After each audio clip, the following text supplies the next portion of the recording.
One other thing that I want you guys to think about as you're going through your form is our stances. So remember, we have 5 basic stances, and we want to make sure that all your stances look awesome. So I'm just going to run you guys through some of the basics of each stance. So remember, for my power stance, it is 4 of my own feet long. My front knee is bent so that I can't see my toes. So when you're doing your form and you look down, you shouldn't be able to see your toes. If you can, that means your knee isn't bent enough. You need to bend it some more.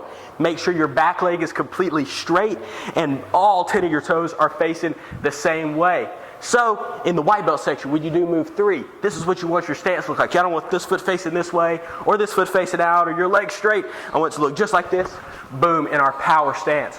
Our next one is going to be our ready stance. So when we're in our ready stance, which is how we start the form, our feet are going to be shoulder width apart. Our knees aren't going to be bent. We want our knees to be straight, our legs nice and straight. We're going to have our fists in front of us, right out in front. I don't want them too high, I don't want them too low, and I want to be looking forward. So when your judge bows you in for your form, you want to be looking right at them. You don't want to be looking down or at your hands or off to the side. You want to be looking at them. That shows respect. Our next one is going to be our sparring stance. In our sparring stance, our feet make the letter L. It is 3 of my own feet long. My front knee is going to be bent same way so that I can't see my toes.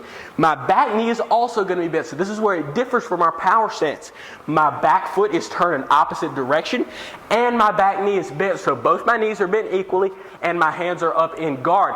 Our next one is going to be a pretty basic one. It's just going to be the attention stance. You do this one all the time in class. Remember, our feet are going to be together, our hands are going to be open, and by our sides, our back is going to be up super straight and tall, and we're going to be looking at the instructor. This is why we call it listening attention stance. Our last one is going to be our base stance. So our base stance is going to be double our shoulder width. We don't want it to be the same width as our standing stance or our ready stance. We want to have it good, nice, and wide. We're going to have both knees bent, both toes, both sets of toes facing the same direction.